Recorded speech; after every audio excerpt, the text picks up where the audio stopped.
Eee, jadi kuliah kita hari ini adalah kuliah dengan dosen tamu, yaitu Pak Teza Yuda. Beliau ini lahir di Karawang 18 Maret 1992, jadi masih muda ya. Sekarang menjadi dosen di Fakultas Ilmu Sosial dan Ilmu Politik Universitas Singapura Bangsa Karawang, Unsika ya. Nah, beliau ini lulus doktor, ini masih baru, dan disertasinya itu menggunakan analisis diskursus kritis dengan teori dan pendekatan Foucauldian discourse tadi.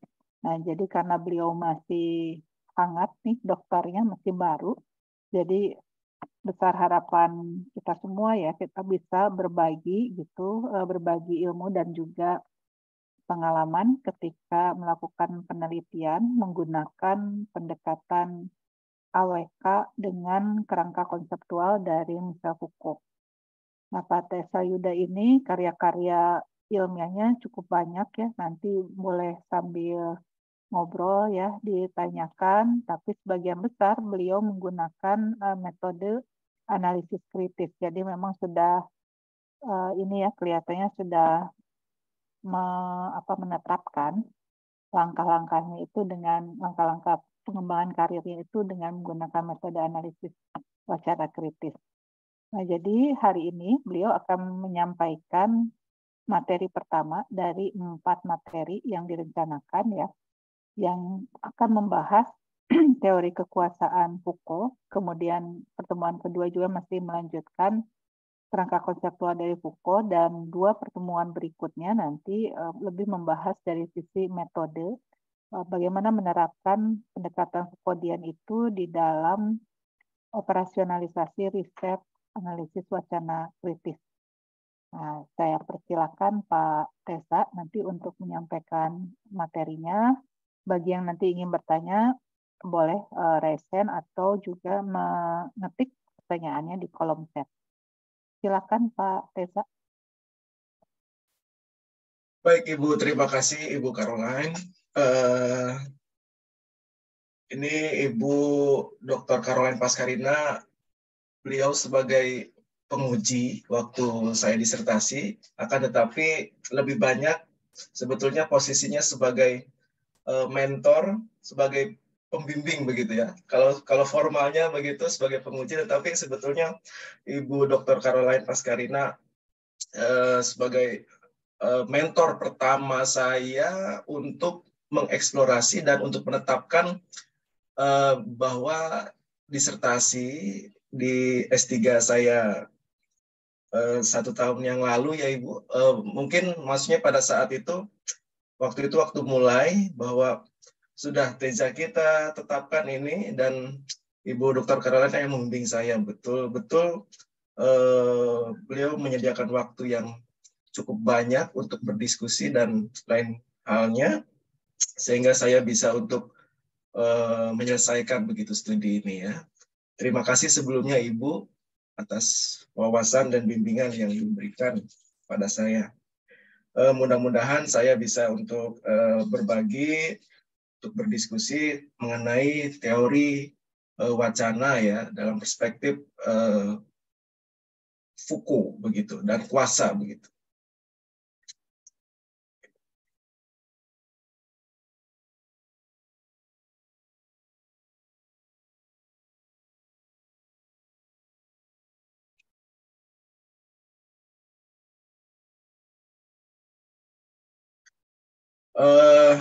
Ya, pada perkuliahan pertemuan ke-6 ya Ibu hari ini berarti ya, bahwa kita akan berdiskusi mengenai teori wacana dan kuasa, tetapi dalam perspektif Michel Foucault begitu.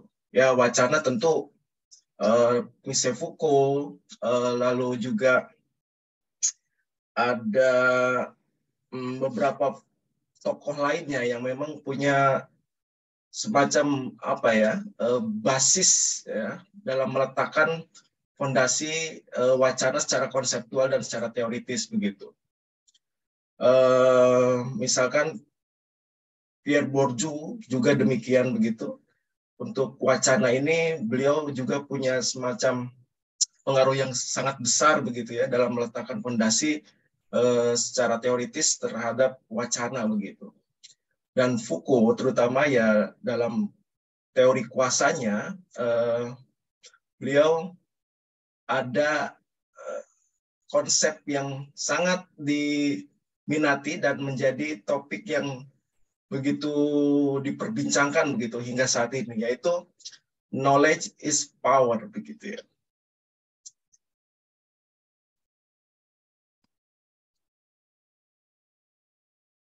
Oke, sebelum kita lanjut, di sini ada gambar sebetulnya ya.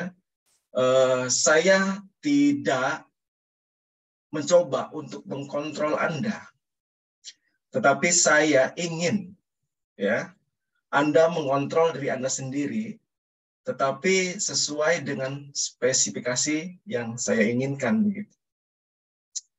Nah, dalam konteks wacana nanti ke depannya kita akan bahas bahwa yang menjadi spesifikasi di sinilah dijadikan suatu strategi bagaimana kuasa itu bekerja untuk tidak lagi sifatnya represif begitu.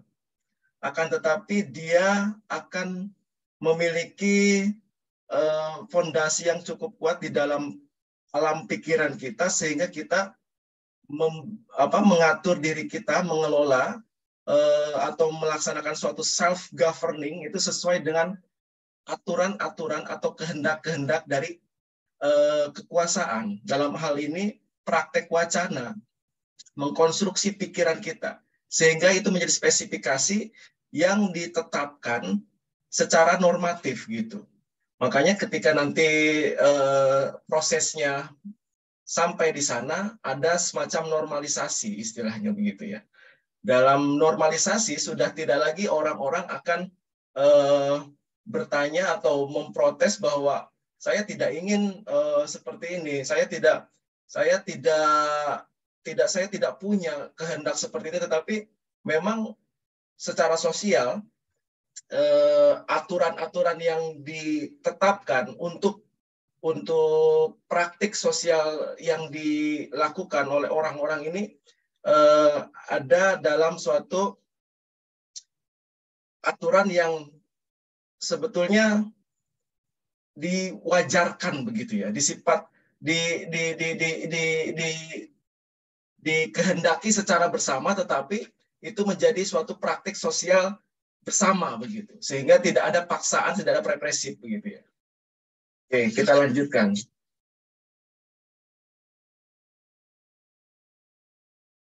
Oke,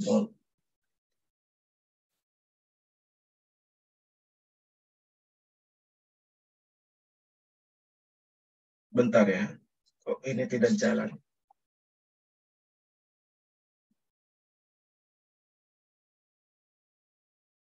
Sebentar, Ibu.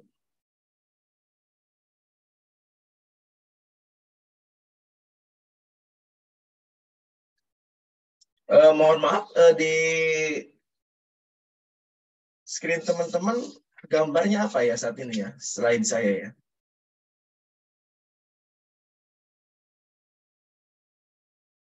Masih yang tadi, yang masih yang tadi ya, Bu? Ilustrasi ya.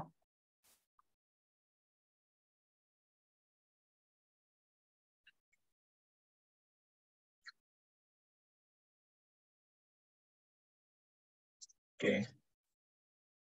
Nah, kembali teman-teman, kita ada semacam ilustrasi ya, bahwa di sini praktik-praktik kekuasaan itu sifatnya dalam gambar ini kita bisa lihat ada semacam represivitas ya yang dilakukan oleh aparat pemerintah terhadap para pedagang kaki lima, gitu ya. Sehingga di sini ada gap teman-teman sebetulnya ya. Nah, kuasa dan wacana dalam perspektif Foucault itu mengisi kekosongan dari gap ini, dari gap di mana kekuasaan yang sifatnya itu represif ya, lalu memaksa begitu, Nah, dalam teori atau konseptualisasi kekuasaan menurut Foucault, nanti kekuasaan ada gradasi, teman-teman. Sehingga kekuasaan itu tidak lagi dipahami sebagai sesuatu yang memaksa, tetapi itu dipahami sebagai sesuatu yang seharusnya terjadi. Sehingga pengaturan-pengaturan dilaksanakan bukan lagi ada paksaan dari eksternal begitu, tetapi secara internal sudah jalan begitu saja begitu. Melalui apa? Melalui konstruksi dan praktik wacana yang terjadi dari waktu ke waktu di dalam pikiran kita begitu ya, sehingga perilaku kita diatur oleh praktik wacana tersebut. Oke, ini ilustrasinya. Ya, ini Foucault. Nah, ini teman-teman, di sini bagaimana konstruksi ya, atau praktik wacana yang sebetulnya dari waktu ke waktu memang sangat ini ya, mengkonstruksi pikiran gitu. Memang agak seram begitu gambarnya. Di sini ada subjektifikasi, di sini ada iterasi ya, ada tatapan, ada aparat, ada intertekstual, sehingga kita itu sebetulnya multi resources ya. Kita menangkap dari berbagai praktik wacana dari multi teks, dari banyak sekali teks gitu ya. Dan bahkan dalam payung ya konsep dari poststrukturalis, di mana poststrukturalis ini juga sebagai apa ya, sebagai label katakanlah, di mana Foucault dimasukkan dalam jajaran para tokoh poststrukturalis gitu ya, di mana teks itu adalah wahana matinya penulis, dalam artian there is no subtext, tidak ada apa-apa di balik teks begitu ya. Itu nanti kita kaitkan mungkin dengan Derrida dan dekonstruksinya ya. Kita pahami dulu bahwa kuasa itu beroperasi dari waktu ke waktu, dan kuasa itu bukan sifatnya represif. Kuasa itu terjadi dari diatur, dinormalisasi, diregulasi dari waktu ke waktu, sehingga itu menjadi sesuatu yang wajar yang kita harus melakukan tanpa ada paksaan begitu. Gitu ya. Nah, ini ada interseksional, ada normativisme, ada secara biologis juga ya, ada formasi subjek, rejim kebenaran, performasi, biopower ya, governmentality. Nah, nanti ada juga gradasinya governmentality, ini kita bisa lihat ya di tripartit dari Michel Foucault. Sebetulnya tripartit ini juga nanti kita bisa lihat bahwa ada gradasi, ada perjalanan kekuasaan ini dianggap sebagai kedaulatan yang sifatnya absolut, lalu bergeser kepada yang lebih administratif, lalu bergeser kepada governmentality, self-governing gitu ya. Tadi di mana kekuasaan itu bukan lagi sifatnya memaksa dari eksternal, tetapi sampai kepada pengaturan di dalam diri sendiri begitu, atau self-governing. Nah, nantinya self-governance gitu ya. Oke, juga di sini institusi ya tentu aja di diskurs, ada kehendak ya, keinginan, ada simbolis, dan ada kepemilikan. Nah, teman-teman, sebetulnya knowledge is power ya. Dulu Francis Bacon juga pernah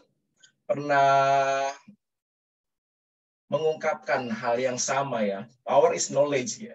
Nah, di Michel Foucault ini dibalik begitu ya. Dulu itu ya mungkin power is knowledge adalah orang yang ya berkuasa, dia punya semacam kontrol terhadap kekuasaan begitu ya. Orang-orang yang punya kekuasaan punya kontrol terhadap pengetahuan, dalam artian siapa yang pintar dia akan dapat mempunyai efek terhadap kekuasaan begitu. Begitu ya. Nah, knowledge is power di sini menjelaskan suatu alat konseptual yang desain untuk apa? Untuk menganalisis rasionalitas dan praktik dari pemerintahan secara temporal ya. Dan pendekatan rejim waktu sosial, dalam artian nanti di sini kita bicara tentang genealogi dan arkeologi. Genealogi itu ya adalah metode untuk mendelegitimasi kekuasaan ya, yang sekarang dalam artian kita mempertanyakan kenapa sih sehingga kebenaran itu dianggap sebagai suatu kebenaran yang di sisi lain punya sisi positif bagi sebagian masyarakat, di sisi lain bagi masyarakat yang lainnya itu sebagai sesuatu yang negatif gitu. Nah, ini adalah pendekatan kritisnya muncul di situ ya, sehingga dengan genealogi dari Michel Foucault kita bisa menelusuri bagaimana tatanan sosial yang terjadi dari waktu ke waktu itu membentuk suatu kebenaran, dan kebenaran ini menjadi suatu rejim begitu ya, dan itu disubjektifikasi, diobjektifikasi, dilegitimasi oleh yang namanya pengetahuan begitu ya. Jadi pengetahuan itu melegitimasi kekuasaan. Nah, sehingga misalnya untuk hal tertentu contoh-contohnya banyak ya. Nanti kita bisa lihat contoh-contoh yang sangat aplikatif dan bahkan mungkin terjadi sehari-hari ya. Lalu apa sih dari teori knowledge is power ini yang paling bisa kita lihat ya, parameternya itu apa saja ya. Di sini ada power, ada knowledge, dan ada subjektivitas, teman-teman. Ya, ada relasi, ada suatu relasi kuasa pengetahuan, ya. Power, knowledge, di mana kekuasaan itu selalu teraktualisasikan ya, melalui apa? Melalui pengetahuan.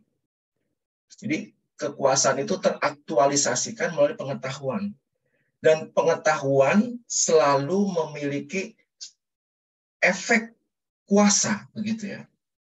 Di mana misalnya penyelenggara kekuasaan, penyelenggara pemerintahan, penyelenggara suatu otoritas atau institusi tertentu ya, institusi sosial, institusi hukum, institusi seperti institusi di dalam keluarga misalnya ya, yang mikro seperti itu, selalu memproduksi pengetahuan-pengetahuan sebagai basis kekuasaannya. Di mana misalnya seorang anak yang baik itu adalah anak yang tidak melawan kepada orang tua, dalam artian tidak mempertanyakan apa yang diinginkan oleh orang tua. Kalau melawan nanti dianggap tidak baik ya. Lalu nanti bahkan ada semacam anak durhaka itu nanti dikutuk begitu ya, jadi batu, dikutuk masuk neraka dan sebagainya. Itu adalah pengetahuan yang diinstitusionalisasikan sehingga anak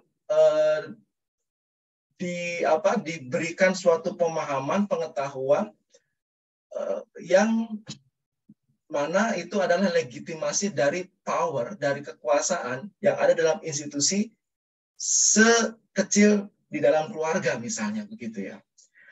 Atau misalkan antara dosen dengan mahasiswa barangkali juga terjadinya suatu ini ya, relasi kuasa pengetahuan seperti ini. Ya, sehingga perlunya pendekatan kritis ya dalam hal ini. Foucault itu justru melampaui itu ya. Jadi di mana kritis saja tidak cukup, tetapi juga kita harus menelusuri kembali ya, merekonstruksi dan mendekonstruksi sekaligus misalnya dari pengetahuan kuasa yang terjadi di banyak lapangan begitu, di lapangan begitu ya, secara luas begitu. Antara orang dengan orang, antara institusi dengan institusi, ataupun sifatnya makro mikro begitu ya, yang vertikal maupun horizontal. Oke, juga di sini kuasa pengetahuan itu artinya ada proses reproduksi ya, ada produksi dan reproduksi, sehingga bukan saja karena pengetahuan itu berguna bagi kekuasaan ya, tadi, di mana ada legitimasi bahwa kekuasaan itu bisa bertahan, bisa diperkuat, bisa dilanggengkan dengan pengetahuan yang diproduksi, yang menguntungkan kekuasaan tersebut. Ya, misalnya apa? Terkait dengan praktek-praktek sosial tertentu, ataupun misalnya kemarin kita menghadapi suatu COVID-19, ya kita menggunakan masker, kita mau berlama-lama di dalam rumah, tidak keluar rumah, tidak bersentuhan dengan kawan, dengan sahabat, bahkan dengan orang tua kita sendiri, bahkan dengan pasangan kita sendiri misalnya, karena suatu konstruksi wacana terkait dengan bagaimana kita menyelamatkan hidup begitu ya. Bukan berarti pemerintah itu langsung menghajar siapapun yang keluar rumah, kan tidak juga gitu. Tapi konstruksi wacana hidup sehat atau menyelamatkan hidup dari COVID-19 itu kan menjadi pengetahuan, lalu menjadi suatu pengetahuan yang melegitimasi rejim dari, ya dalam hal ini mungkin wacana tentang kesehatan itu ya gitu ya. Sehingga kekuasaan bekerja di situ. Orang menjadi tertib, orang menjadi physical distancing begitu. Orang menjadi mau divaksin dan sebagainya. Nah, itu nanti terkait juga dengan biopolitik begitu ya. Nah, ini power and knowledge. Nah, untuk mengetahui kekuasaan, ya, untuk mengetahui suatu kekuasaan ini kan dibutuhkan suatu pengetahuan misalnya. Ya, pengetahuan bisa didapat tentu saja dengan penelitian, dengan proses-proses ilmiah dan yang lain-lain ya. Dan mengenai produksi pengetahuan yang melandasi kekuasaan ini juga ini dapat kita kaji begitu ya. Dalam tadi Bu Dr. Caroline sempat menyinggung bahwa saya melakukannya misalnya dengan 2 tahap, yaitu rekonstruksi dan dekonstruksi teks begitu ya.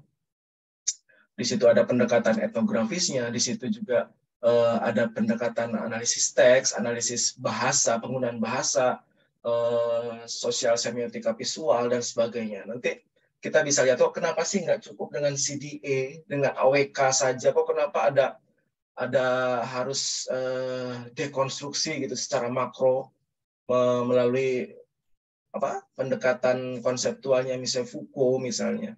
Nanti kita bisa lihat mungkin kalau tidak cukup hari ini di pertemuan berikutnya. Lalu karena setiap kekuasaan ini juga memang ya power and knowledge ini punya kaitannya itu begitu banyak, begitu kuat begitu, sehingga kekuasaan itu selalu disusun, diwujudkan melalui pengetahuan ya, wacana tertentu. Tadi kita bisa lihat bagaimana kita dikonstruksi oleh berbagai wacana dari waktu ke waktu. Misalkan signifikansi, minum kopi di Starbucks itu punya semacam efek tertentu sehingga kita memiliki wawasan karena ada orang-orang yang bisa untuk berbagi wawasan begitu ya. Beda dengan halnya misalkan di warung kopi ya, mungkin kita menganggapnya ada sebagian yang menganggapnya recehan misalnya gitu ya. Sehingga kita tidak berdiskusi, ya itu kan semacam legitimasi untuk di mana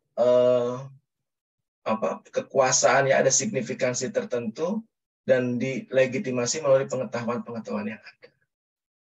Itu ya, di mana kita kalau misalnya circle kita itu orang-orang pintar ya kita ke bawah pintar dan sebagainya. Padahal ya belum tentu kalau ada proses belajarnya tidak dijalankan ya mau kita bareng-bareng terus dengan orang pintar misalnya atau orang kaya ya kita tidak berusaha ya tetap aja kita kerel kan begitu ya teman-teman.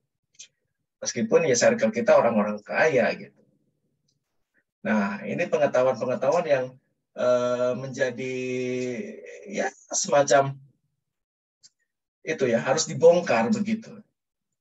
Kenapa sih kita kalau nggak Nike ya kalau nggak Adidas ya kita nggak mau ya sepatu yang lain misalnya atau kenapa kita harus t-shirt aja misalnya harus merek ini, merek itu begitu ya. Nah, itu kan itu nanti kita lihat ya kaitan-kaitannya. Terus subjektivitas ya teman-teman. Di sini bicara tentang subjektivitas misalnya ada proses-proses pembentukan ya, pembentukan subjek ya, subjek dalam artian subjek ini dipandang sebagai apa, dianggap sebagai apa. Lalu misalnya saya memberikan materi ini karena memang secara subjektif materi ini saya anggap penting untuk diberikan kepada teman-teman. Nah, ini pun misalnya kaitannya dalam teman-teman melakukan suatu penelitian ya nanti untuk tugas akhir. Ya kita misalkan melihat suatu data ya, data statistik atau numerik misalnya ya. Kadang-kala dengan terlihatnya angka-angka berderet begitu saja, mata kita sudah terprogram gitu, sudah terkonstruksi bahwa itu adalah penelitian yang jos gitu ya, yang valid begitu, karena penuh dengan angka-angka, sehingga ini akan sangat terpercaya begitu dibandingkan dengan penelitian-penelitian yang tidak ada data numeriknya misalnya. Ya kebanyakan misalkan penelitian kualitatif, sehingga penelitian kuantitatif misalkan dianggap lebih unggul dibanding kualitatif. Hal-hal yang seperti itu adalah itu bentuk-bentuk dari subjektivitas gitu ya. Ada konstruksi-konstruksi yang diberikan terhadap subjek-subjek ini, termasuk kepada orang-orang, terhadap kelompok-kelompok tertentu, terhadap segmen-segmen tertentu ya. Sehingga subjektivitas ini memang menjadi satu parameter utama ketika kita menganalisis atau menggunakan pendekatannya Michel Foucault ya, terutama knowledge is power ini. Sampai di sini teman-teman ada yang perlu ditanyakan atau didiskusikan lebih lanjut? Silakan kalau ada yang mau bertanya terlebih dahulu. Aman? Saya mau bertanya, Bu. Oh ya, silakan, Wali. Ya, mungkin ini lebih ke arah memastikan sih. Tadi kan dijelaskan terkait apa ya, bisa dibilang jadi sifat memaksa dari si power tadi menjadi sesuatu yang tidak terasa memaksa gitu ya, karena sudah dalam proses sekian waktu ditanamkan. Seperti contohnya misalnya tadi kan kayak seorang anak tidak boleh nih membantah atau ngelawan orang tuanya gitu ya. Itu kan ditanamkan sampai akhirnya itu merasa kayak ini wajar karena kita nggak semestinya melakukan hal seperti itu gitu ya. Itu kan jadi si sifat power tidak terasa memaksa. Nah, mungkin yang menjadi pertanyaan adalah apakah si knowledge atau pengetahuan-pengetahuan yang kemudian ditanamkan tadi untuk menciptakan suatu relasi kuasa tadi gitu ya, apakah pengetahuan yang ditanamkan itu harus yang mungkin sederhananya kita katakan yang menakuti gitu, ataukah mungkin secara gamblang menakuti, kalau misalkan tadi kalau ngelawan orang tua bisa masuk neraka misalnya, dapat azab, itu kan menakuti gitu ya, mengancam gitu. Apakah harus menjadi sesuatu yang seperti itu dalam proses penanaman knowledge-nya, ataukah mungkin tidak selalu bersifat demikian gitu. Mungkin itu sih pertanyaannya. Terima kasih. Oke, terima kasih Mas Holis Sukri. Saya kira Foucault menolak itu ya, bahwa kekuasaan justru dengan perspektif Foucault itu bekerja secara positif ya. Adalah yang ditujunya suatu produktivitas ya, dari keteraturan gitu. Nah, jadi the body ini ya istilahnya ya, mau itu anak-anak ataupun orang-orang yang ada dalam suatu pengaturan tertentu, itu kan pada dasarnya ya, kalau kita tarik lebih jauhnya lagi mungkin kita sampai kepada structuration-nya Anthony Giddens misalnya, atau ke apa ke kontrak sosialnya misalnya ya, siapa ya, ke teori-teori seperti itu. Tetapi dalam perspektif Michel Foucault itu melampaui itu semua, sehingga pengaturan itu bukan berdasarkan kepada struktur-struktur yang ada, tetapi difungsikan sebagai sesuatu untuk produktivitas gitu. Jadi tidak hanya harus dengan ancaman-ancaman seperti itu begitu ya. Tetap ini hanya praktiknya, bahwa orang-orang dikonstruksi berdasarkan apa yang dia takuti kan, misalnya begitu ya. Tetapi juga lain halnya misalnya ketika orang-orang ya diberikan suatu bukan punishment tetapi reward gitu ya, diatur berdasarkan hadiah yang akan dia terima ketika dia manut, ketika dia berperilaku baik misalnya. Nah ini nanti kita akan bahas, ini ada dalam suatu gradasi tripartit ya, antara tadi kata saya 3, sebelum kekuasaan itu tidak dipandang lagi sebagai sesuatu yang memaksa. Memang secara historis gitu, dulunya itu ya memang ya absolut begitu ya, sehingga kekuasaan itu memang absolut dan dimiliki begitu ya, bukan tersebar seperti saat ini sekarang ya. Misalkan otoritas, antara otoritas yang satu dengan otoritas yang lain, antara otoritas ya seorang anak memang tidak diberikan banyak otoritas, misalnya yang pemegang otoritasnya adalah bapaknya misalnya, secara institusional di dalam keluarga seperti itu.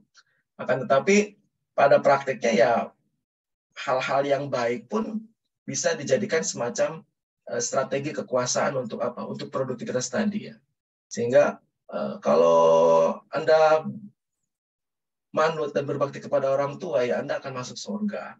Anda kalau menurut orang tua untuk belajar ya Anda akan mendapatkan nilai yang baik di sekolah, dan Anda nanti dapat semacam reward begitu ya dari kami, misalkan dari orang tuanya, kalau memenuhi target-target tertentu. Nah itu nanti praktiknya ada ya, sehingga orang oh iya, bukan lagi punishment tetapi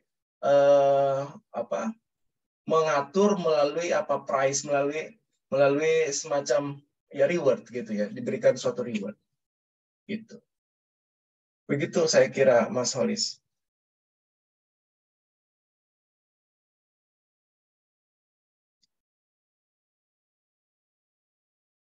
Halo, ada pertanyaan lebih lanjut?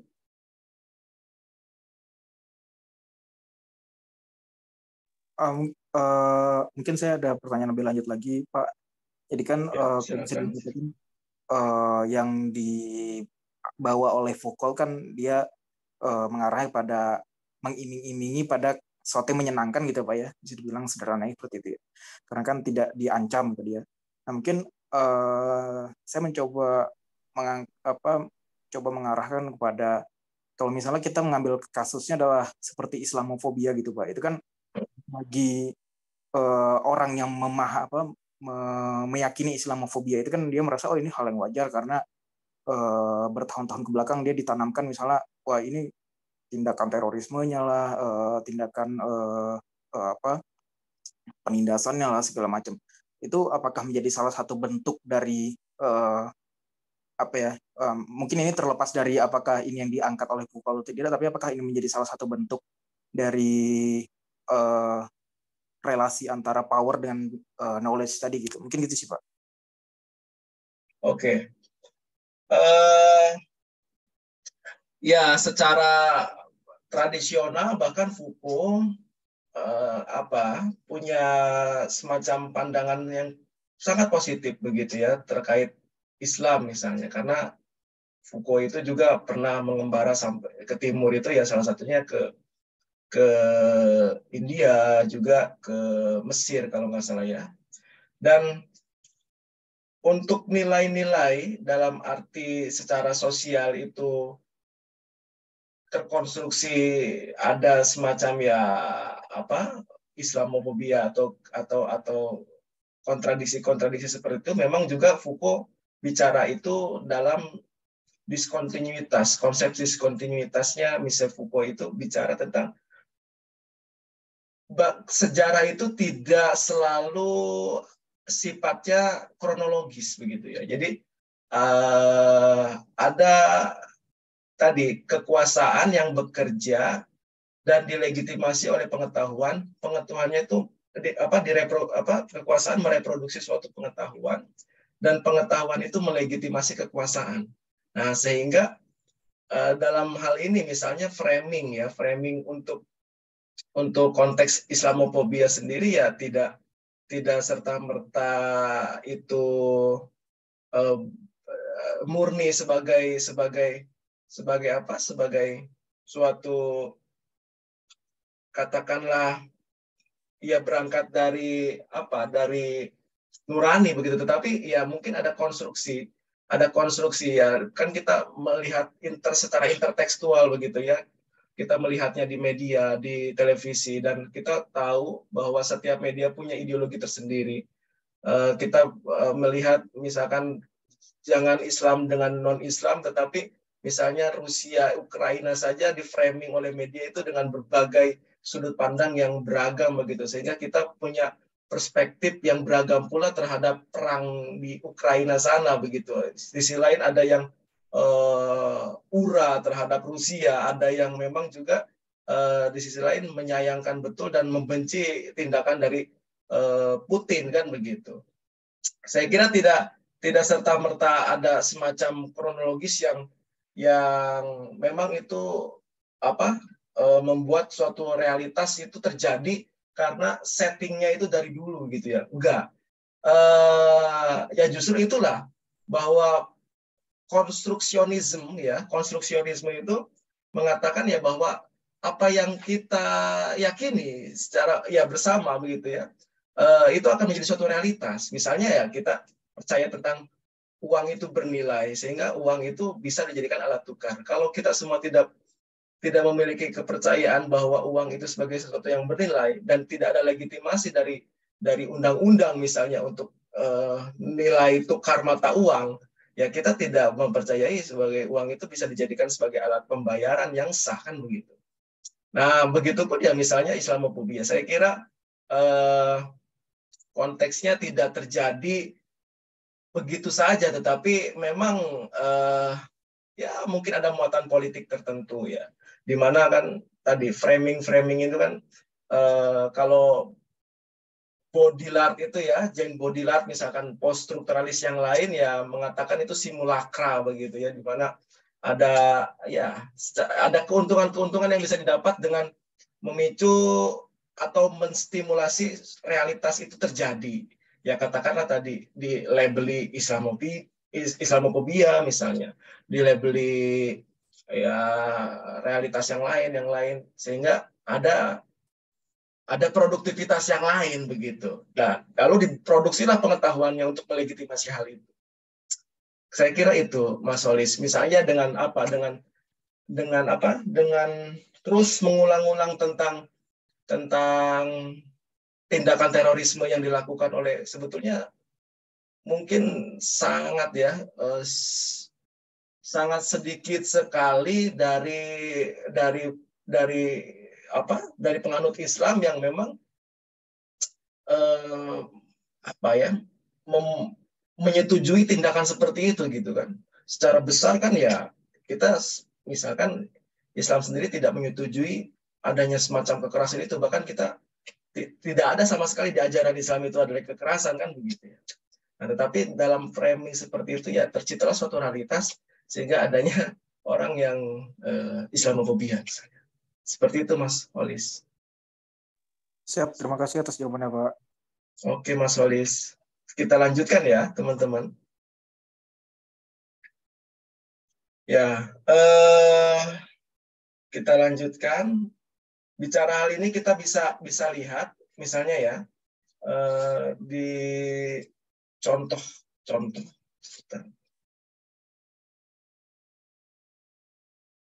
kita bisa lihat di contoh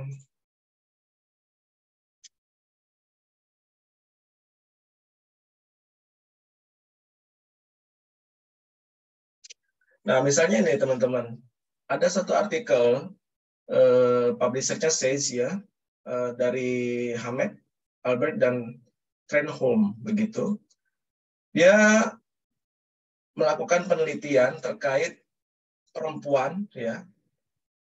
Unit ontologisnya adalah ini narasi ya atau cerita dari perempuan yang hidup dengan obstetrik fistula di Sudan Timur.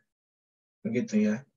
Nah, apa sih ya prevalensi misalkan yang tinggi ya mengenai apa? Mengenai sunat perempuan dan pernikahan anak yang menyebabkan resiko yang tinggi terkait dengan obstetrik fistula. Saya tidak begitu paham obstetrik fistula itu apa, tetapi kita bisa lihat definisinya misalnya ya semacam situasi apa kondisi yang abnormal begitu ya, sakit begitu di antara ya ini ya vagina dan dubur ya. Nah, ini terjadi kenapa? Karena pernikahan anak dan ini sunat perempuan. Oke, studi gitu ya tentang peran gender terkait dengan obstetrik fistula ini memang dibutuhkan. Untuk apa? Misalnya untuk mengeksplorasi apa yang diasosiasikan dengan ini power relation, teman-teman. Ya, relasi kekuasaan yang mungkin dapat menempatkan perempuan pada risiko yang tinggi terkait dengan obstetrik fistula.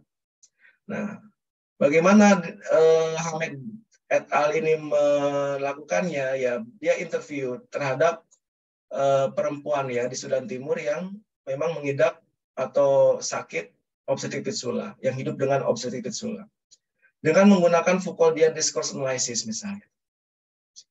Nah, teridentifikasinya 3 diskursus ya, 3 diskursus yang memang dominan ini teman-teman. 3 wacana dominan, ada powerlessness ya, ketidakberdayaan mungkin ya, normalisasi dan perlawanan yang terselubung. Ya. Adanya suatu relasi kekuasaan di antara perempuan dan anggota masyarakat lainnya mengungkapkan suatu internalisasi dari norma sosial mengenai apa yang disebut dengan kebenaran yang absolut, teman-teman. Oke, kita bisa lihat di sini ya. Kenapa sih bisa sampai adanya powerless, ketidakberdayaan, normalisasi dan comfort resistant? Ini kita bisa lihat. Oke, praktek ini ternyata teman-teman ya, dari abstrak saja kita sudah bisa lihat bahwa praktek sunat perempuan dan pernikahan terhadap anak itu kenapa terjadi? Oh, karena ya memang norma sosial di sana tidak menyalahkan praktek ini terjadi gitu ya. Jadi dianggap sebagai sosial norma. Artinya ya gadis mungkin dinikahi oleh laki-laki meskipun dia di bawah umur karena norma sosialnya tidak mempermasalahkan hal itu sehingga itu terjadi dan bahkan itu dianggap sebagai suatu kebenaran yang absolut mungkin di tengah-tengah masyarakat yang patriarki ya. Sehingga penelitian ini perspektifnya atau posisi epistemologisnya menggunakan feminisme misalnya paradigmanya. Nah, gitu ya. Oke. Terus perempuan ini tidak menjadi eksklusi ya, menjadi dikesampingkan di dalam suatu keputusan-keputusan penting, bahkan terkait dengan hidupnya sendiri misalkan teman-teman ya. Gitu. Bagaimana dia berperilaku gitu ya, itu ditentukan oleh kekuasaan di luar dirinya. Gitu ya. Nah, teman-teman misalkan kita bisa lihat di sini ya. Oke, kerangka teoritis dari penelitian ini menggunakan poststrukturalis gitu ya. Tapi perspektifnya feminis ya. Ya, poststrukturalis juga belum tentu feminis, tetapi memang ya mereka ini berdampingan begitu ya dalam di studi postkolonial terutama begitu terkait dengan mempertanyakan gagasan-gagasan besar mengenai misalnya struktur-struktur tertentu ya. Di sini mungkin kan kita bisa lihat struktur yang ada. Ya, kenapa sih poststrukturalis ya? Kenapa poststrukturalis? Kenapa? Karena struktur yang ada di sini kita sudah bisa tercermin teman-teman bahwa hidup mereka itu tidak menjadi tidak dijadikan sebagai decision maker gitu ya, atau dalam artian mereka ditentukan hidupnya oleh societal member, other societal member, maksudnya masyarakat yang lainnya. Mungkin di sini lebih banyak hidup mereka ditentukan oleh masyarakat yang laki-laki begitu ya. Oke. Terus metodologi geoanalitis Foucault mengasumsikan bahwa proses sosial yang kompleks dan pergeseran ya sifat dari kekuasaan ya, sifat dari kekuasaan, pengetahuan dan the body dapat menjelaskan dari mengenai tentang pergeseran sejarah begitu ya. Dapat menjelaskan mengenai pergeseran sejarah dalam artian. Nah, kita bisa lihat bagaimana sih hal itu bisa terjadi. Teman-teman kita bisa langsung ke mana? Ke ininya ya, ke datanya misal. Oh, maaf nih. Nah, kita bisa lihat datanya dari sini. Kenapa sih bisa ditemukan suatu wacana tentang powerlessness ya dan normalisasi? Oke. Suamiku itu jauh lebih tua dan menikah ya, sudah menikah gitu. Oke. Nah, ini partisipannya perempuan tentu saja yang mengidap obsesif visual tadi ya. Dan dia memiliki banyak istri. Oke. Tapi kok kenapa si partisipan ini mau saja dinikahi lagi ya? Padahal dia tahu ini, oke? Dia tahu tentang, dia mengalami tentang ini, mungkin dari teks ini kita bisa lihat ya bahwa dia tidak, dia mungkin mempertanyakan kenapa dia sampai bisa menikah dengan laki-laki ini. Padahal udah sangat tua dan dia punya istri yang lainnya. Oh, ternyata laki-laki itu dibawa oleh ayahnya sendiri kepada dia dan dinikahkan. Padahal dia tidak mengetahui apapun tentang pernikahan, teman-teman. Oke, ya.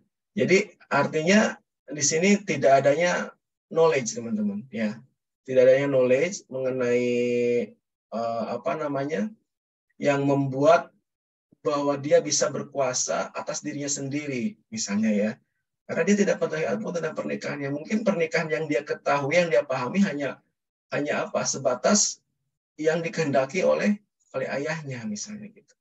Ya, dia terus membawa pergi dan tidak ada diskusi lainnya gitu ya. Terus ketika saya menikah dengan orang tua ini, ya saya hamil begitu ya. Tidak ada kontrasepsi dan saya tidak mengetahui tentang itu semua gitu. Ya saya hanya hamil saja. Nah, sehingga dari sini kita bisa lihat teman-teman adanya suatu relasi ya antara power and knowledge ini ya. Power and knowledge mana ya tadi ya? Sini ya, dapat menjelaskan tentang ini semua. Sehingga kalau di sini parameter teoritisnya adalah power, mohon maaf ya mana yang ini ya, power. Di sini parameternya power, lalu kita buat semacam analisis tematik begitu. Di mana sih power yang kita gali ya dari data naratif ini? Oh, ternyata di sini negatif ya, teman-teman. Artinya tidak ada power. Kenapa tidak ada power di sini? Si perempuan ini, si partisipan ini tidak punya kekuasaan untuk menentukan, tidak punya kuasa untuk menentukan hidupnya sendiri begitu. Karena dia tidak ada pengetahuan tentang itu, teman-teman. Itu ya. Sehingga pengetahuan yang terkonstruksi di dalam pikirannya dia hanya pengetahuan yang diproduksi oleh oleh institusi yang ada di sana ya, termasuk oleh bapaknya sendiri. di dalam keluarga, di dalam unit analisis, unit institusi yang lebih kecil begitu. Nah, ditambah tentu saja tadi adanya suatu ini ya, apa namanya, social norms ya, atau norma sosial sebagai suatu kebenaran yang absolut, sehingga dia tentu saja tidak berdaya, tentu. Dan itu dianggap sebagai normalisasi bahwa sudah perempuan itu wajar, pernikahan menikahi anak gadis di bawah umur itu hal yang normal saja gitu ya. Nah, meskipun nantinya ada suatu covered resistant ternyata gitu ya, ada semacam perlawanan yang terselubung dari si partisipan ini sebetulnya, dari masyarakat perempuan yang mengidap obsesi visual di sana yang memang cukup menderita. Itu salah satu contohnya yang bisa kita pelajari teman-teman misalnya.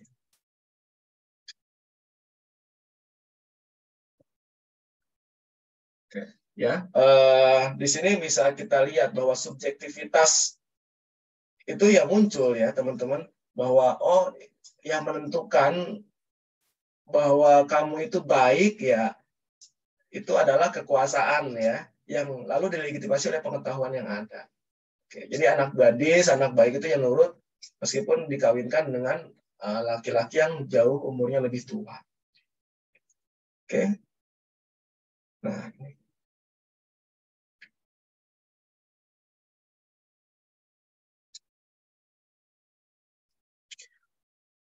ini ya tadi ya metodologi analitis dari Michel Foucault, teman-teman. Nah, ada sebetulnya governmentality, teman-teman, dari Foucault. Kita ketika bicara tentang tentang kuasa ini ya, kuasa pengetahuan ini, ya governmentality ini dapat disebut sebagai suatu nexus ya antara government dan mentality. Yang secara fungsional berarti governing melalui mentalitas atau mengatur melalui mentalitas. Hubungan kekuasaan yang gradasinya dapat dilihat sebagai suatu respon atas terdesentralisasinya sifat kekuasaan itu sendiri dalam masyarakat kontemporer. Sehingga kekuasaan itu kalau Weberian ya lebih kepada apa sih? Lebih kepada tembok-tembok birokrasi, tembok-tembok pemerintah dan sebagainya ya. Sehingga ada lokal yang memang jaraknya cukup jauh begitu ya. Tapi kalau bagi Foucault ya kekuasaan itu dekat ya, bahkan ada di dalam diri kita sendiri.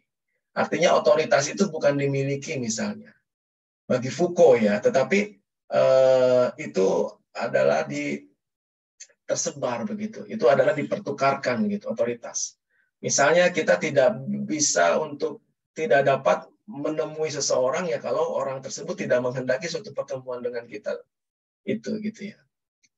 Oke. Itu otoritas, teman-teman.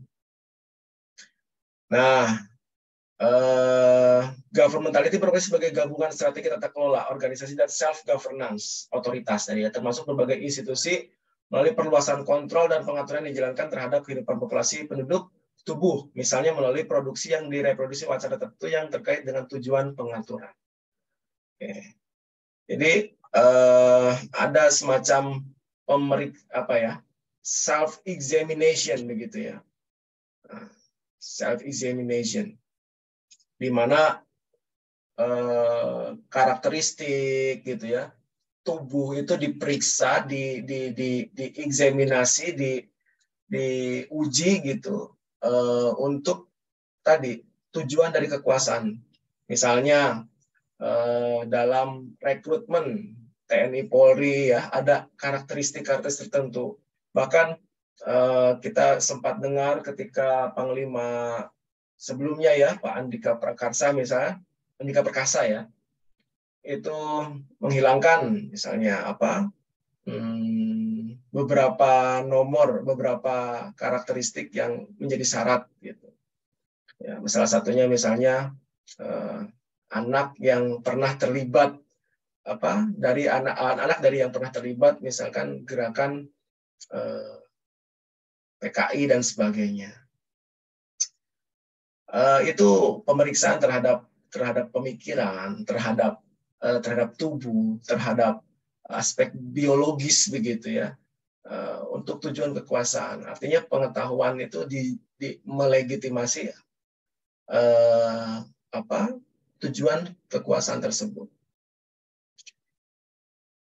Oke. Nah, di sini teman-teman,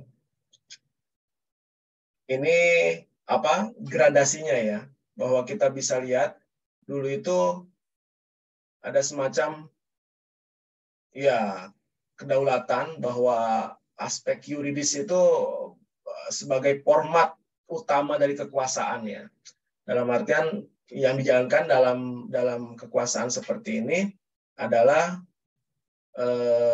tentu saja itu hukuman begitu ya. Bahkan hukuman itu dipertontonkan agar apa? Agar mempunyai efek jera terhadap masyarakat yang lainnya sehingga tidak melakukan hal yang sama. Makanya zaman dulu ya hukuman mungkin di Eropa sana ya dipertontonkan, digantung, dipancung dan sebagainya itu di alun-alun begitu ya, sehingga itu bisa menjadi alat untuk membuat jera begitu.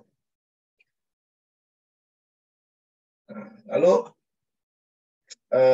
ya personalnya itu kuncinya ya di perangkat negara begitu ya, di pejabat di pemerintah begitu ya, di raja-raja misalnya zaman dulu. Jadi hukuman itu sebagai kontrol ya, teknis utama ya, sebagai teknik untuk pengontrolan yang utama, kunci bahkan di sini ya. Oke.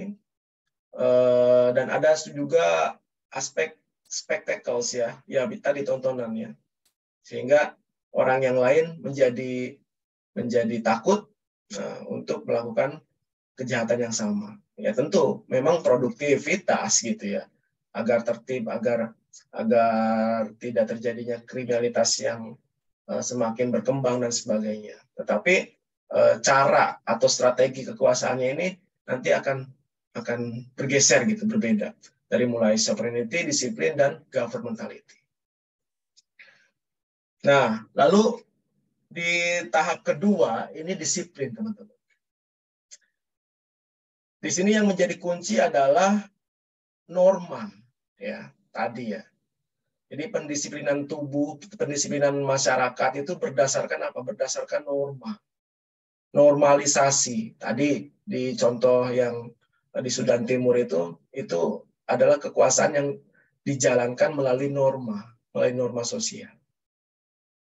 Oke. Ya,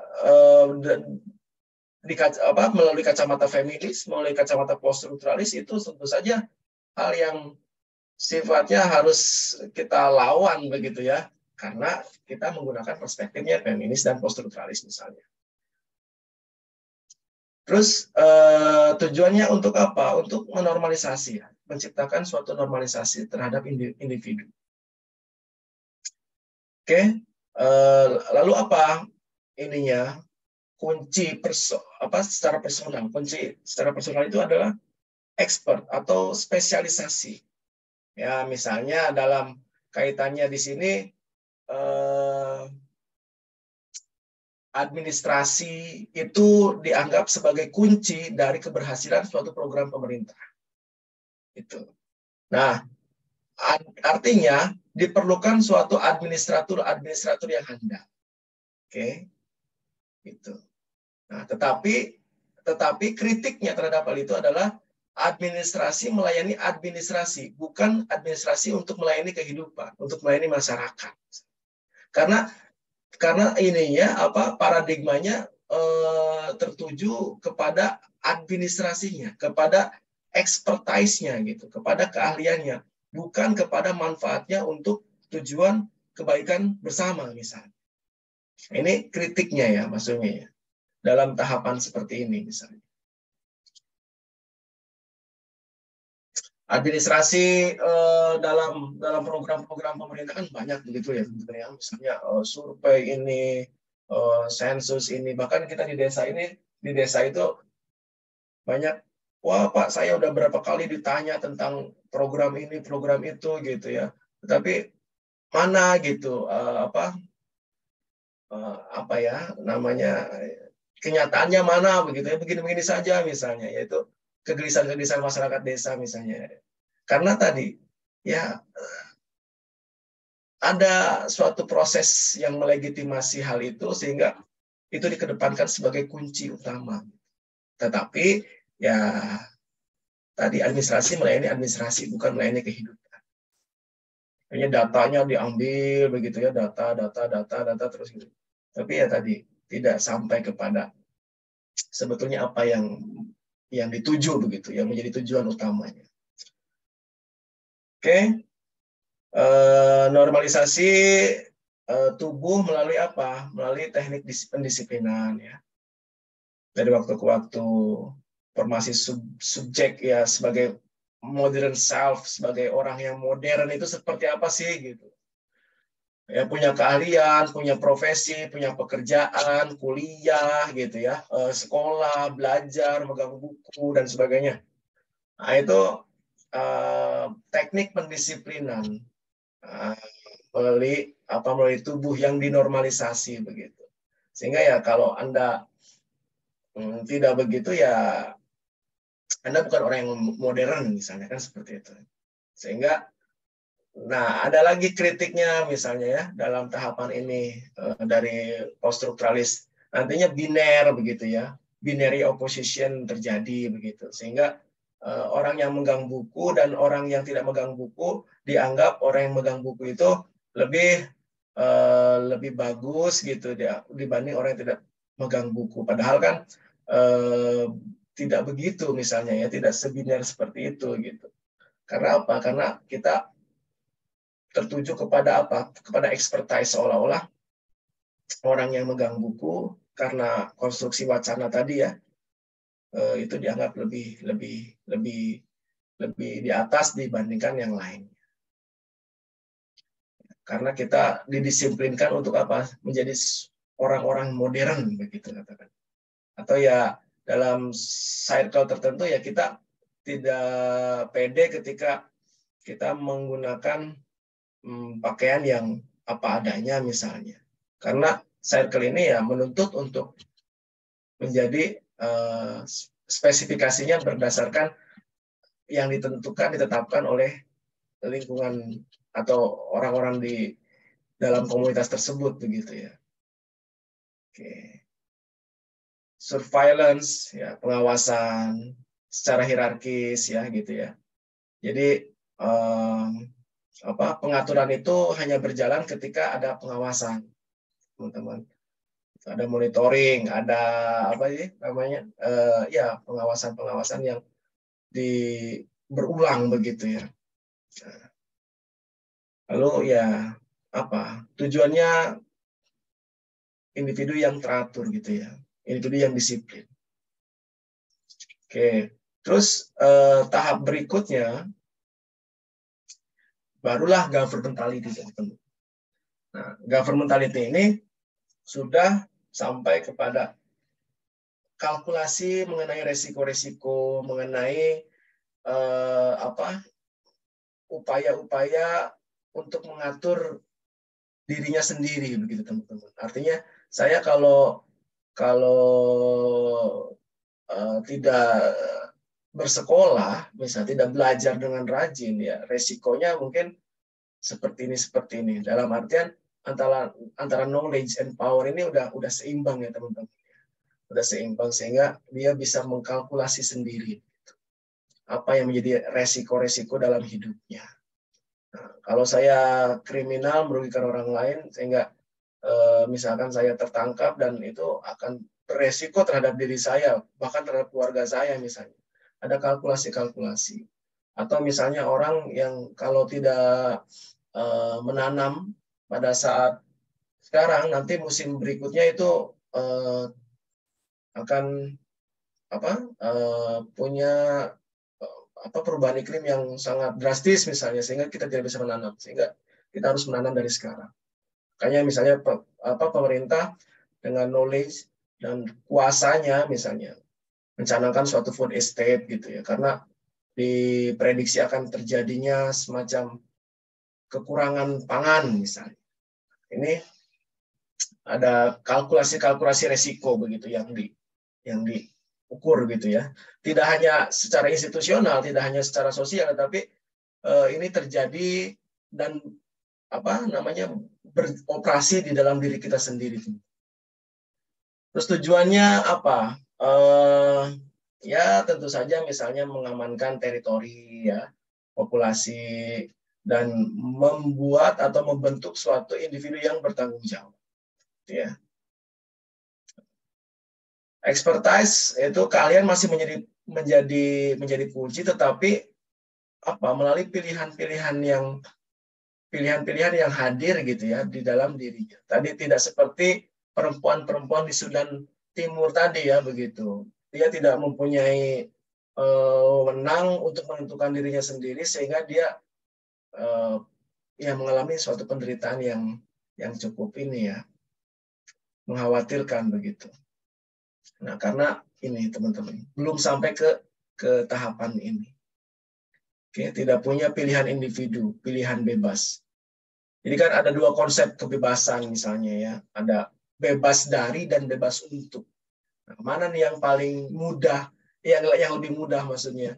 Sebetulnya yang lebih mudah bebas dari, karena kita mau tidak mau harus bebas dari misalkan keterpurukan atau keadaan situasi yang sulit dan sebagainya.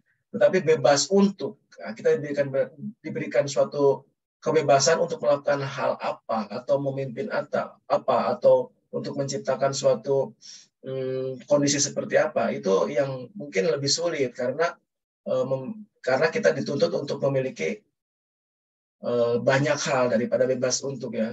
Bebas dari tadi gitu ya. Bebas dari itu mungkin kita fokus saja bagaimana caranya agar keluar dari situasi seperti itu. Tapi bebas untuk kita harus punya semacam ya referensi gitu ya. Tidak hanya preference tetapi referensi apa yang mau kita pilih untuk kita lakukan.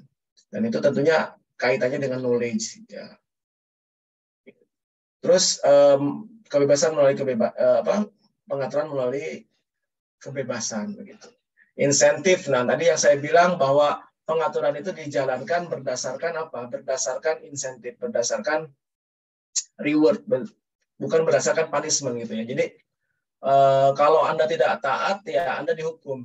Bukan itu lagi, tetapi Anda menjalankan ini dan kami berikan apresiasi gitu ya, insentif, reward. Oke.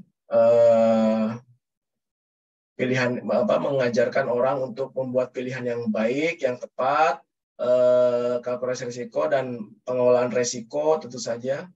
Lalu nantinya self-directed ya. Jadi orang-orang itu sudah bisa untuk mengatur dirinya sendiri ya, dengan knowledge dan kuasa yang memang ada di dalam dirinya.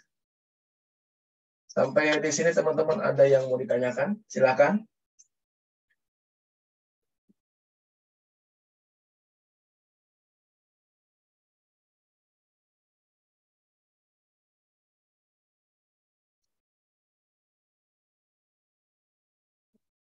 Ada yang ingin bertanya, berkomentar?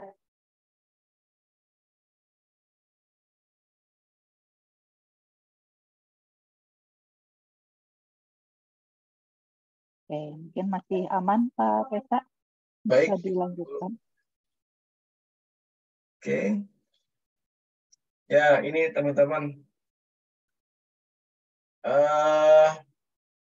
Ini ilustrasi kembali ya, gitu ya. Ilustrasi kembali bagaimana sebetulnya antara kuasa pengetahuan ini dioperasikan begitu ya dalam wacana sosial kita sehari-hari begitu ya. Mungkin di sini kalau boleh saya minta ke teman-teman untuk menganalisis berdasarkan gambar ini. Nanti teman-teman kita buat breakout room gitu, apa yang kira-kira teman-teman tangkap atau pahami dari penjelasan sebelumnya dan kaitannya dengan gambar yang ada di sini gitu.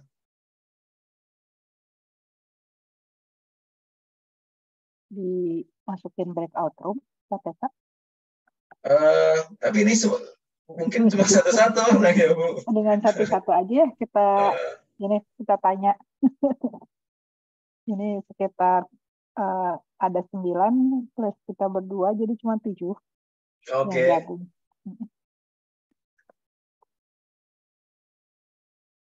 Diminta menanggapi satu persatu aja Teman-teman, mungkin ya silakan. Ada yang mau menanggapi, misalnya dikontekstualisasikan ya tadi bagaimana kuasa pengetahuan bisa kita pelajari dari praktik sosial sehari-hari ya.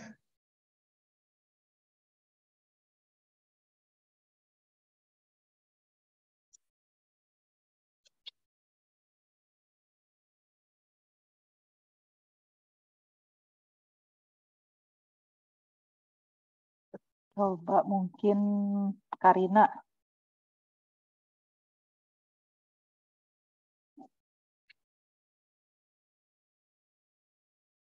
Halo Karina. Apakah hadir? Di Zoom maksudnya.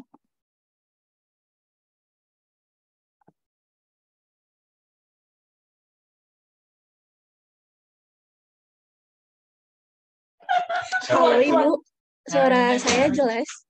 Jelas, silakan.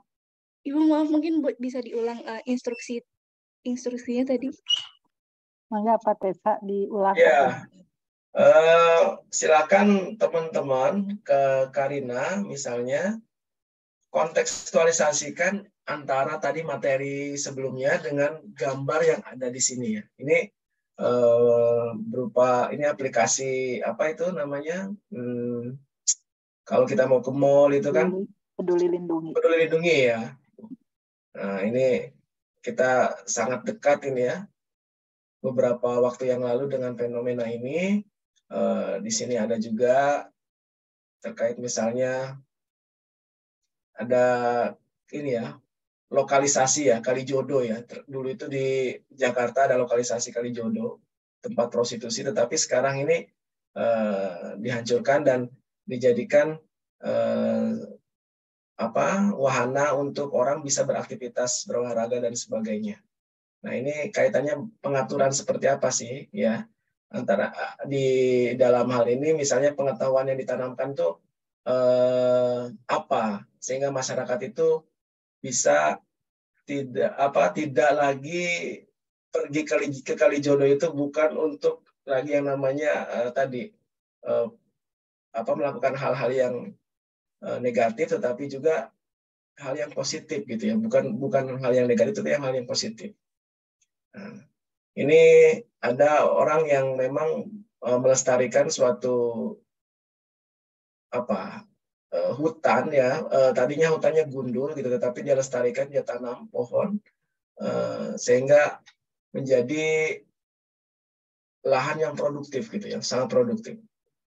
Nah, ini dia sampai mendapatkan Kalpataru.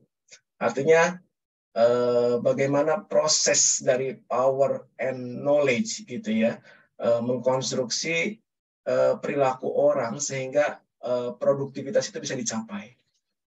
Seperti itu teman-teman. Oke, baik Pak. Aku coba jawab ya Pak. Cuman sebelumnya disclaimer dulu kalau tadi saya banyak keluar masuk, jadi mungkin ada beberapa yang saya kurang nangkap.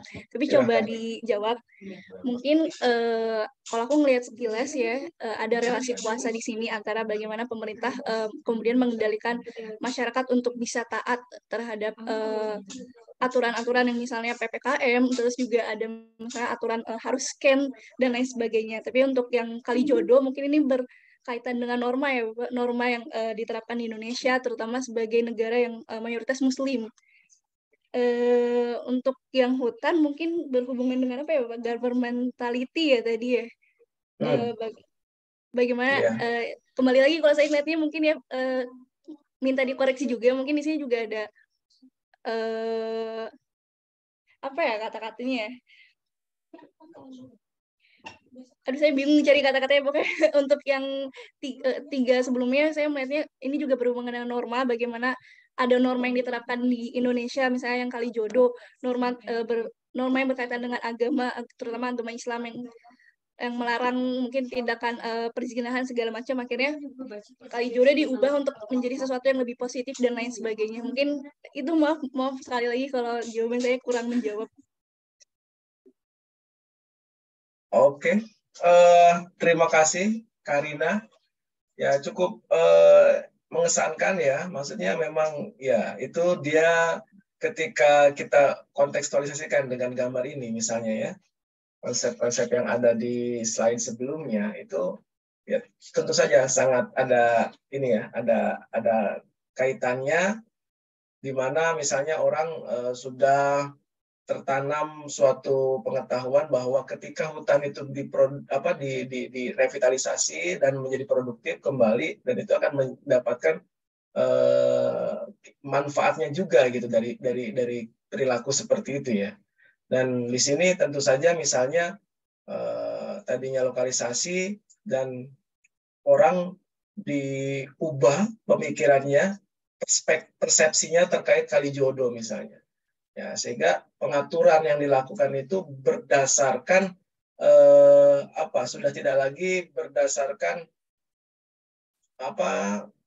pengawasan yang dilakukan dari waktu ke waktu, sehingga di sini misalkan harus ada personil misalnya ya, tidak boleh ke situ karena di situ lokasi prostitusi. Tetapi dengan dibuat desain desain ruang atau tata kota seperti ini, orang tidak harus diawasi dari waktu ke waktu ya perilakunya, tetapi dengan wacana hidup sehat, dengan wacana tertentu, sosialisasi dan sebagainya, mereka menjadi teratur, menjadi tidak lagi melakukan hal-hal negatif di dalam teritori ini begitu ya. Sehingga ada desain ruang yang disiapkan untuk berkegiatan gitu ya di luar rumah, tetapi juga bukan sesuatu yang negatif. Tentunya produktif ya, ini sesuatu yang positif. Hidup sehat dan sebagainya. Lalu di sini juga ya pengawasan melalui peduli lindungi misalnya. Nah ini orang ketika tertib, ketika dia mau vaksin dan sebagainya, dia bisa dapat reward. Dalam artian rewardnya itu apa sih? Insentif buat dia, ya dia bisa masuk ke mall, dia bisa untuk pergi liburan gitu ya, take vacation kemana, ya pakai pesawat, pakai kereta api dan sebagainya. Ya. Tanpa ada syarat-syarat ini misalnya ya, nanti dia tidak ya mungkin itu ya pengaturan-pengaturan yang bisa dijalankan. Ya. Tadi dengan bukan dia dihukum dengan tidak divaksin ya, maksudnya saya tidak mau divaksin, lalu saya dihukum. Nah, tidak begitu, tetapi dengan saya divaksin, lalu saya mendapatkan suatu reward, gitu. Saya bisa pergi liburan, misalnya. Seperti itu, teman-teman, kira-kira. Oke, sampai di sini ada yang mau diskusikan lebih lanjut, silakan.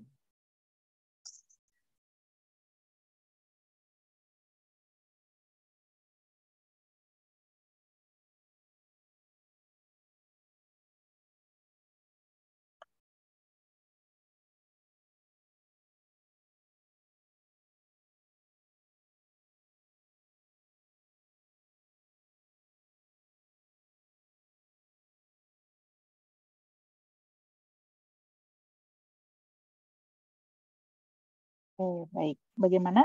Sudah cukup jelaskah atau ada yang mau ditanyakan? Tadi sebenarnya menarik ya paparannya. Ada beberapa konsep kunci dari Foucault yang tadi disampaikan ya. Yang pertama tadi soal pengetahuan dan kuasa, yaitu bagaimana Foucault itu mengkonseptualisasi kekuasaan secara produktif. Jadi tidak seperti konsep kekuasaan mainstream ya yang kita pelajari bahwa seolah-olah kalau berkuasa itu kemudian harus merepresi orang lain ya agar orang lain itu patuh kepada kita atau memperoleh penundukan dari orang lain itu secara represif dengan menggunakan misalnya tekanan atau menggunakan paksaan, intimidasi.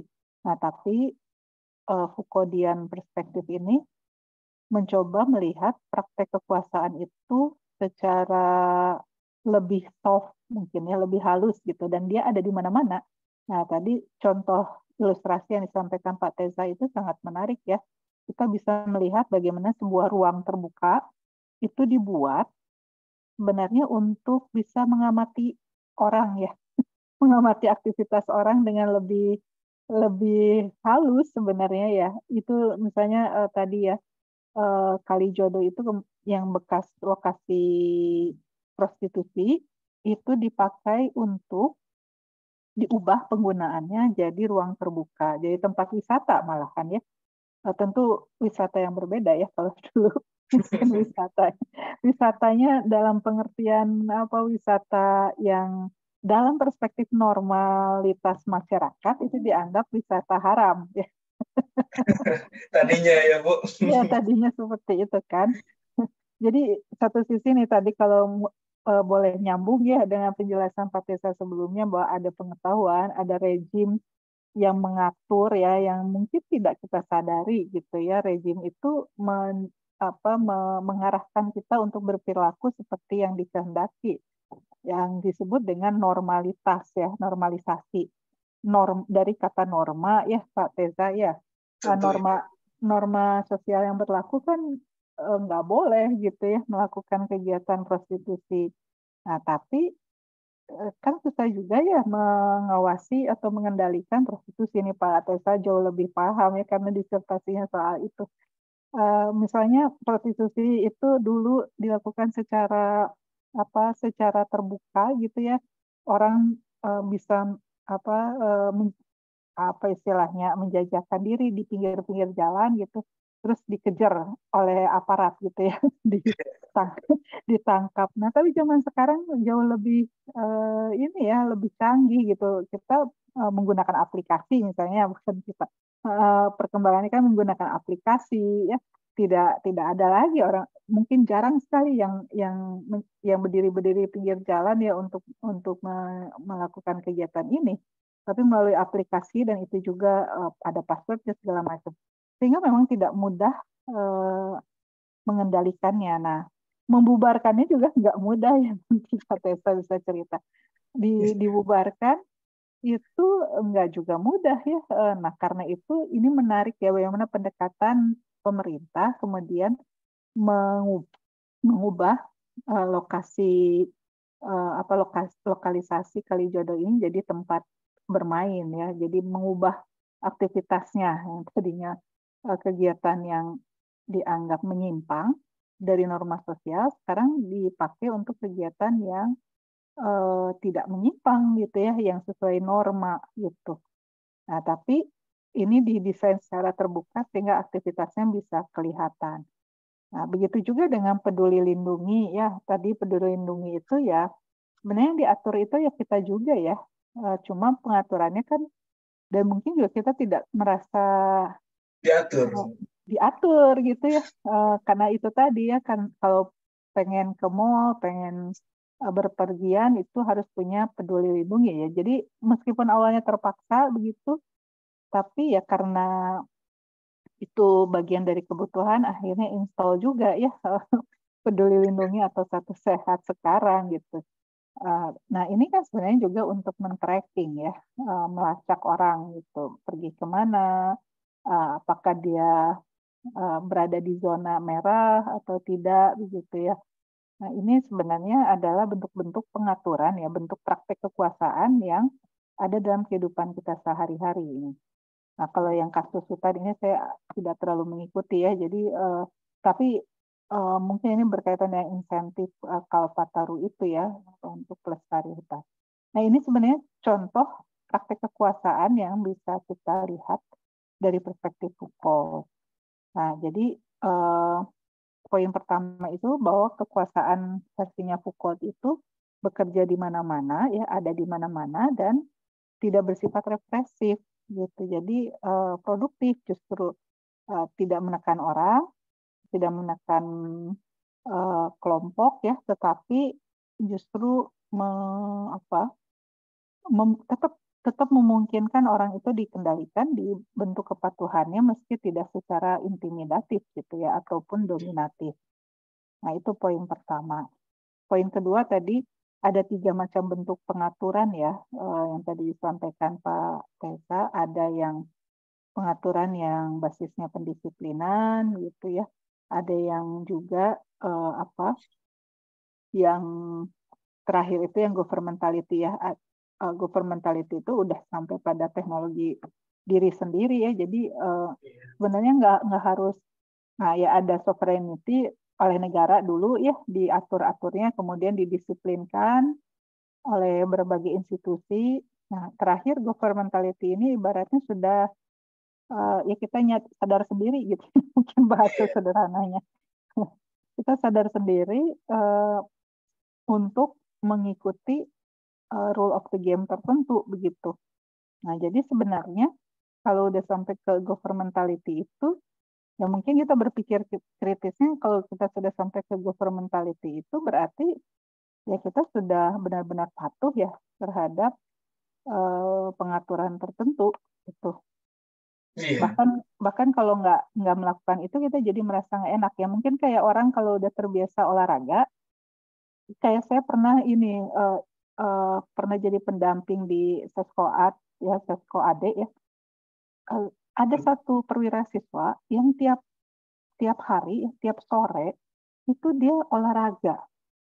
Bahkan ketika dia sakit, ya betul, ketika dia sakit ya, dia itu tetap olahraga. Nah, kan saya tanya ya, karena dia bilang waktu itu, saya tuh sebenarnya badannya lagi nggak enak, meriang dan seterusnya, tapi dia masih tetap olahraga sore, ya lari gitu, olahraganya lari ya, bukan Mobile Legends. Yang bisa dilakukan di rumah gitu, tapi lari gitu, artinya kan perlu energi gitu ya. Nah, kenapa sih dia bisa begitu ya? Padahal kan kalau saya ya, jangankan lagi sakit ya, lagi sehat juga disuruh olahraga mah males sih, banyak alasan. Mendung lah, inilah itu. Nah, dia dalam kondisi sakit, dia tetap olahraga. Ketika ditanya kenapa? Karena ya sudah terbiasa gitu. Justru kalau saya nggak olahraga, saya merasa badan saya sakit gitu katanya. Jadi meskipun saya sakit, ya saya tetap olahraga, katanya begitu. Jadi ya mungkin itu contoh paling sederhana bagaimana kemudian tubuh itu patuh ya terhadap aturan yang dia terapkan pada diri sendiri gitu. Jadi nggak ada yang nyuruh gitu, nggak disuruh komandan juga, tapi dia tetap melakukannya.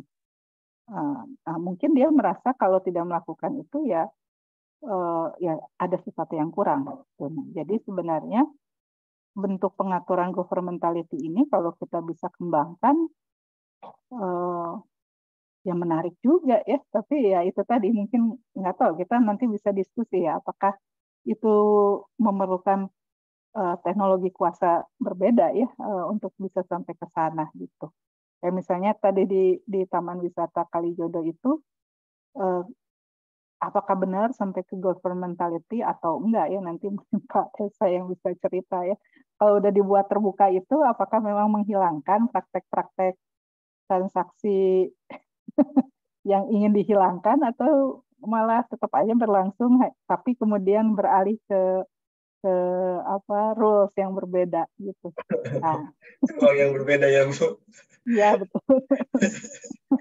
Nah, jadi 2 poin itu ya Pak Tessa ya yang penting. Mangga Pak Tessa kalau ada tambahannya. Tapi kan minimal ini Bu, kalkulasi resiko ya Bu. Dengan desain ruang seperti itu sehingga kita bisa mengkalkulasi resiko yang terburuk itu minimal enggak gitu ya. Karena memang sudah orang-orang masyarakat di sekitar itu sudah tidak lagi bergantung dan mencari penghasilan begitu ya di Kalijodo begitu, tetapi sudah lain gitu ya paradigmanya tentang Kalijodo, juga persepsi mereka tentang Kalijodo itu udah lain gitu, sehingga resiko-resiko yang terburuk ini ya bisa untuk diminimalisir gitu. Tentunya ya kalau kita tidak lanjuti misalnya penelitiannya ke mobile begitu ya Bu, online, prostitusi online ya, itu kita mungkin regulasi diri mungkin ya Bu yang kita analisis. Betul. Meskipun sebenarnya faktor resiko itu tetap ada ya, kayak misalnya kalau kita suka ngakses situs-situs yang ada kaitannya dengan praktek-praktek judi atau prostitusi online ya sebenarnya risiko terkena virus ya Nah, dan pencurian data itu kemudian menjadi lebih tinggi. Jadi sebenarnya cara untuk mencegah mengakses situs yang yang prostitusi online atau judi online itu ya menyadari bahwa ada kemungkinan pencurian data ya yang muncul gitu. Jadi kan tidak mungkin juga ya menyediakan polisi polisi itu sebenarnya konsep panoptikon itu ya Pak Tessa. Iya, jadi betul Ibu. Jadi yang mengawasi itu seolah-olah nggak cuma satu orang tapi sebenarnya seluruhnya ya, cuma kita nggak bisa lihat pengawas kita siapa gitu. Iya. Nah, jadi menarik sih sebenarnya kalau ngobrolin penjelasan kekuasaan dengan teori Foucauldian ini. Tapi memang kayaknya perspektif awal kita tentang kekuasaan itu yang harus agak dirombak gitu. Iya Bu, ya kita lebih karena sangat banyak mungkin ya perkuliahan kita di FISIP ya itu lebih ke ke ajaran-ajaran strukturalisme ke Weberian gitu sehingga mungkin teman-teman mahasiswa juga ya kekuasaan itu persepsinya pasti ya pemerintah, gedung-gedung, administrasi dan sebagainya gitu. Sehingga dari perspektif seperti para poststrukturalis ya contohnya misalnya ini dari Michel Foucault agak kurang ya begitu Bu. Ya betul. Jadi membayangkan kekuasaan itu tidak harus selalu fisikal begitu ya. Ada pejabatnya, ada alat negara mungkin atau ada aturan.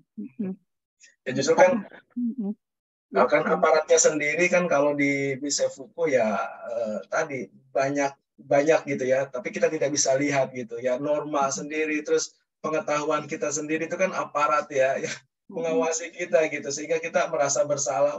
Aduh ya saya mau mengakses misalnya tentang negativity tadi gitu ya, tapi juga saya merasa bersalah. Itu kan self governance yang sudah memang terbentuk dari pengaturan yang ada ya. Ini mungkin masuk ke dalam governmentality begitu. Atau misalnya yang si Bapak ini kan gitu ya, itu kan bentuk dari dia melakukan self governance ya, mengelola dirinya untuk bertahun-tahun yang tadinya lahan itu gundul sehingga menjadi hutan lebat gitu, dan hutannya ini bisa produktif begitu ya, dan bisa dia jual gitu, bahkan untuk menghidupi satu komunitas masyarakat di situ gitu. Jadi sebenarnya dia tidak tanpa diberi penghargaan atau bahkan juga fasilitasi apapun oleh negara, dia ini sendiri ya, punya inisiatif sendiri begitu ya. Inisiatif sendiri Bu. Pemerintah itu kan ya kayak polisi Bombay Bu. Telat. Kalau udah ada masalah baru datang ya. Telat. Tapi ya mungkin ya itu tadi kan tadinya kalau misalkan mengacu ke pertanyaannya Mas Holis ya, yang tadinya ya kalau kamu nggak nurut ke orang tua ya kamu masuk neraka. Nah itu pengaturan yang tadi yang dengan punishment begitu ya di sini misalnya. Nah, kalau pengaturan dalam perspektif pengaturannya governmentality itu sudah kalau kamu nurut ya nanti masuk surga. Kalau kamu nurut nanti diberikan reward yang lainnya misalnya, atau nah itu sudah bergeser begitu Bu, yang tadinya punishment dengan reward dan insentif dalam artian diberikan apresiasi begitu. Gitu. Termasuk ini juga kebanggaan diri ya, kayak misalnya nih dengan MBKM, kayaknya tuh kalau nggak ikut satu program MBKM tuh kayaknya mungkin ada perasaan gimana gitu ya. Makanya kan banyak banget tuh pengen ikut IISMA karena bergengsi misalnya. Kalau lolos IISMA tuh dapat Kalau disebut reward kan ya uang saku mungkin dapat ya. Tapi di luar itu sebenarnya yang lebih itu kan rekognisi ya. Ya, social esteem. Betul, social esteem. Nah itu sebenarnya juga bagian dari praktek kekuasaan ya, supaya mahasiswa mau ikutan program itu. Itu Bu.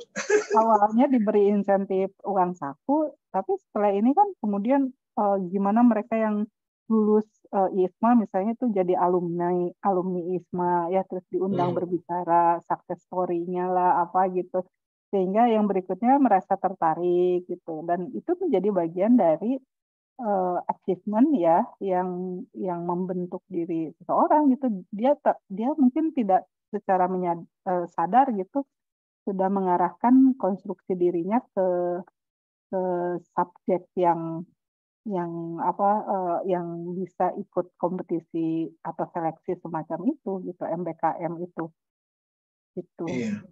Nah, Tentu itu Ibu praktek kekuasaan ini ya. Iya betul. Jadi praktek kekuasaannya nggak kerasa, terasanya justru wah ini kan bagus ya, jadi catatan lebih dan seterusnya. Padahal itu sebenarnya bekerja juga ada praktek kekuasaan gitu. Dan nggak harus didorong dosennya kan, itu udah sendiri ya, inisiatif sendiri, dari info sendiri kan gitu. Iya. Wow, cair ya, begitu cair. Tuh, begitu cair. Nah, tapi masalahnya ketika kita mau melakukan penelitian ya dengan perspektif Foucault itu, kita membutuhkan semacam ya empirical evidence atau ya bukti-bukti yang faktual begitu ya, faktual evidence, dan kadang itu yang sulit gitu ya Bu. Nah, makanya Teja ya coba untuk melakukan rekonstruksi dan rekonstruksi itu Bu. Jadi kita perlu itu. Sebenarnya contoh yang tadi ya, yang di mana kasus yang Sudan ya. Sunat untuk perempuan itu ya. Nah, itu sebenarnya menarik ya, karena dia berangkat dari narasi ya. Jadi faktor empirik itu kan kelihatan dari narasi yang berkembang di masyarakat. Mungkin fenomenanya ada, tapi bisa jadi dia tidak selalu tidak selalu mudah untuk kita kaitkan dengan praktek puasa kalau tidak ada narasinya kan, seperti itu ya. Jadi faktor interpretasi kita itu memang didorong untuk lebih sensitif dalam melihat fenomena, tapi kalau ada narasinya itu menjadi sedikit lebih memudahkan gitu ya. Tadi kayak misalnya ketika di wawancara, ternyata ada banyak norma ya yang terungkap. Kenapa kemudian seorang misalnya mau menikah dengan pria yang sudah punya banyak istri, padahal dia berhadapan dengan risiko mendapat penyakit di organ reproduksinya dan seterusnya begitu. Ya karena ada teks ya, ada norma yang dijadikan narasi dan itu diturunkan terus-menerus di reproduksi gitu. Dan betul bahwa konstruksi itulah yang kemudian harus diidentifikasi dan didekonstruksi sebenarnya ya, kalau ingin mengungkap praktek puasanya begitu. Iya, tentu Ibu. Nah, kita juga makin memperjelas ini Bu, nanti penelitian Bima. Ya itu rencana kita nih, mau meneliti politik identitas ya, tapi dari konstruksi diskursnya. Karena kalau bicara politik identitas tuh kesannya negatif banget gitu, nggak boleh diomongin lah, membuat perpecahan gitu kan, ada semacam labeling ya. Kalau tadi Hollis bilang ada fobia gitu. Nah justru menariknya kenapa kemudian diskursnya diarahkan atau narasinya diarahkan ke fobia tadi gitu. Nah, itu sebenarnya jelas ada praktek kuasa ya, jangan-jangan ingin menutupi diskurs lain gitu ya yang tidak terungkap selama ini gitu. Sebetulnya kan sebetulnya kan ya kita tidak terlepas dari identitas gitu ya, dan agency gitu kita sebagai ya sebagai bentuk aktualisasi dari identitas kita kan gitu. Sebaik-baiknya, sehormat-hormatnya dalam artian gitu ya. Berdasarkan kan itu kan tumbuh dari identitas itu. Tapi kok kenapa ini menjadi terminologi yang dihindari gitu ya, bahkan diklasifikasikan dalam suatu klasifikasi yang buruk ya, ada binary lagi, binary opposition ya. Ya, betul. Nah, ini juga poin penting nih buat teman-teman mahasiswa ya. Jadi perspektif yang dikotomis tadi, yang binary itu sebenarnya yang juga ingin dikritik ya oleh perspektif kekuasaannya Foucault. Jadi segala sesuatu itu tidak semudah itu dibedakan menjadi benar, salah, baik, buruk, begitu ya. Mungkin kalau di ilmu politik itu demokratis atau tidak demokratis, apalagi otoriter atau demokratis, nggak semudah itu dibedakan ya. Tetapi ya justru yang harus kita pelajari adalah kenapa muncul dikotomi itu dan apa yang kemudian memapankan perspektif seperti itu, dan mungkin nggak sih muncul perspektif di luar yang dua itu kan. Nah, justru kalau memungkinkan muncul perspektif di luar yang dua itu sudah menunjukkan bahwa yang dua itu nggak benar ya, sebenarnya nggak tepat gitu. Kalau muncul yang ketiga, keempat, dan seterusnya, ya justru itu menunjukkan kompleksitas gitu, dan pengelolaannya nggak bisa sekedar menyetujui yang satu, menolak yang lain, gitu. Tapi semuanya kan harus dikelola gitu.